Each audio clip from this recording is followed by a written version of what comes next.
O trabalho diversificado é a mola mestra de todo o processo e se caracteriza pela formação de um ambiente rico em estímulos que visa atender às diferentes necessidades, oferecendo atividades diversas que possam manter todas as crianças ativas e ocupadas, respeitando o potencial e o tempo de cada aluno.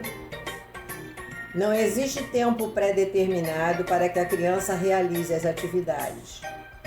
Esta dinâmica permite o crescimento individualizado de cada aluno e a realização de atividades diferenciadas. Sem a diversificação das atividades, não existe o método natural. Não só na educação infantil e na alfabetização é aconselhado seu uso.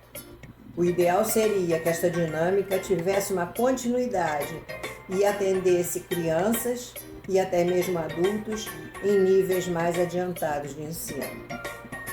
É também equivocada a ideia de que só é possível sua dinâmica em turmas pequenas e em classes mais favorecidas. Ao contrário, a metodologia foi muito bem sucedida em orfanatos e em escolas públicas, alcançando um alto índice de desenvolvimento. Tudo começa na rodinha. É uma atividade diária realizada com toda a turma reunida, quando são analisadas todas as propostas do dia e as noções pedagógicas planejadas. Lançamentos de palavras, combinação das regras de convivência, atividades matemáticas, observações de objetos e reálias, fixação de vocabulário, chamada, janelinha do tempo, frases escritas em quadro de pregas, registros em blocão, são atividades realizadas na rodinha, com toda a turma reunida. É neste momento também que o professor apresenta as propostas a serem realizadas no trabalho diversificado. Deve ter uma duração de mais ou menos 30 minutos, respeitando o tempo de concentração das crianças. O trabalho diversificado é a forma mais adequada de propiciar a livre escolha, a autonomia, o respeito às regras sociais, o senso de responsabilidade, o atendimento individualizado. Por mais homogêneo que possa parecer o grupo, ainda assim é formado por pessoas com diferentes ritmos de aprendizagem, em níveis de conteúdo, em segurança afetiva, em necessidades sociais e intelectuais. A sala se divide em 3 áreas distintas. Uma área calma, onde encontramos as atividades de escolaridade, os jogos, as produções textuais, o cantinho da leitura. Uma área semi-movimentada, onde são colocadas as atividades de artes, tais como pintura, desenho, recorte e colagem. E uma área livre, um espaço aberto, anteriormente usado para a rodinha, onde poderá ser colocado o canto da construção. Tem uma duração de cerca de 2 horas e meia. Por volta dos 6 meses, a criança já é capaz de sentar sem apoio. Por volta de 8 meses, a criança começa a engatinhar. Por volta de 1 ano, a criança inicia seus primeiros passos e emite suas primeiras palavras. Em nenhum destes momentos, os adultos apressam o desenvolvimento e exigem que a criança engatinhe, fale ou ande antes de alcançar seu tempo. Porque, no processo de alfabetização, somos impelidos a exigir um amadurecimento uniforme de todos os alunos, cobrando a realização da mesma atividade, no mesmo momento e no mesmo tempo.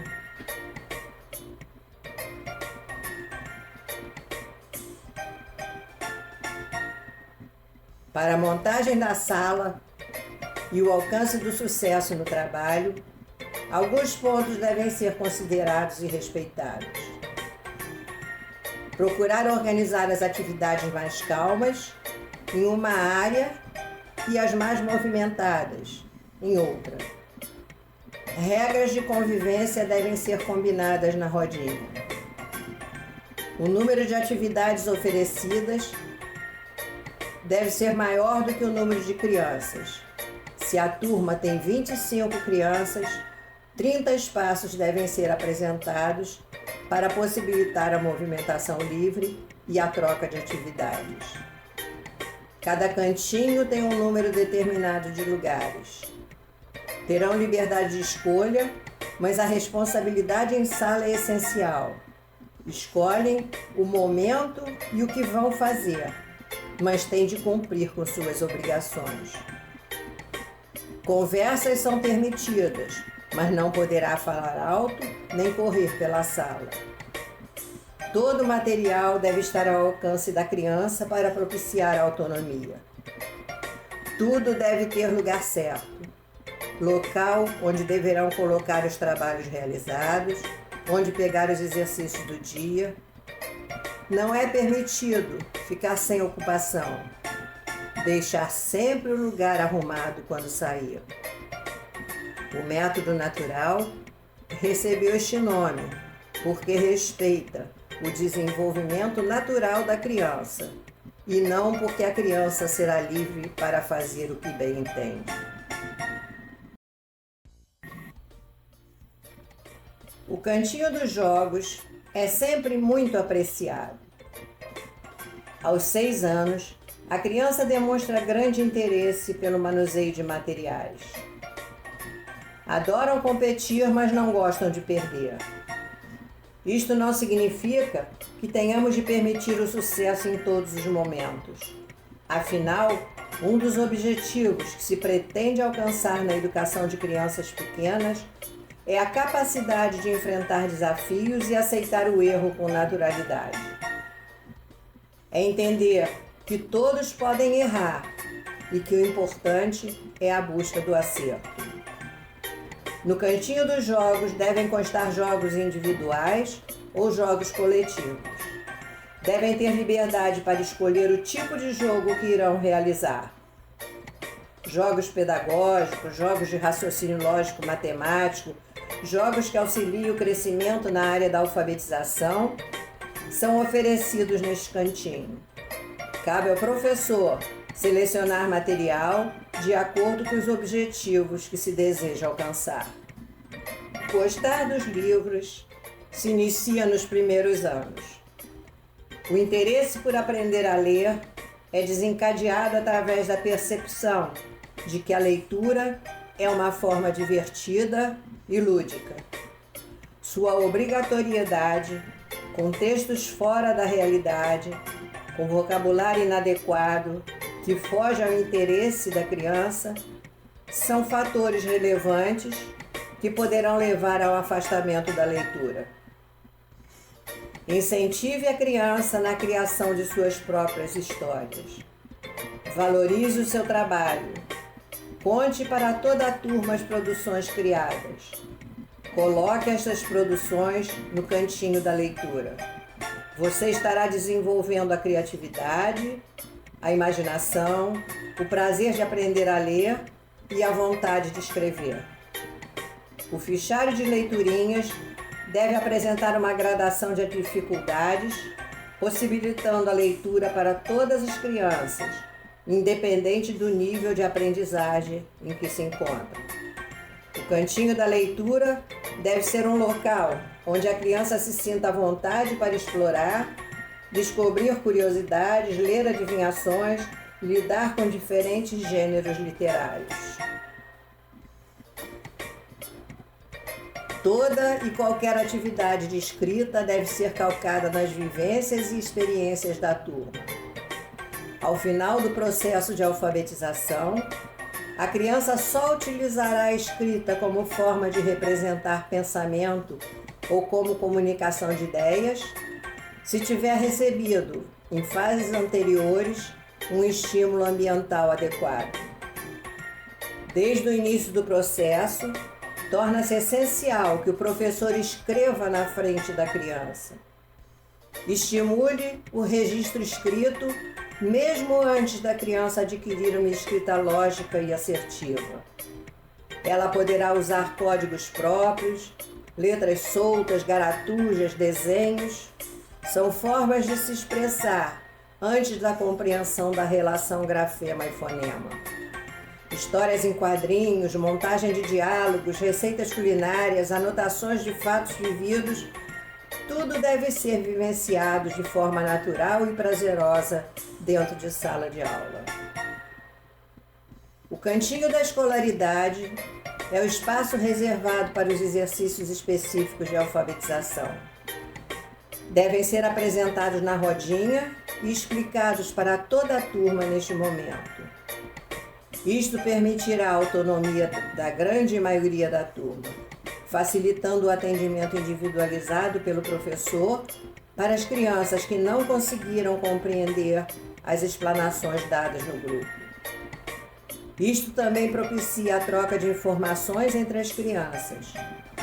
Vários professores auxiliam os colegas numa troca interpessoal.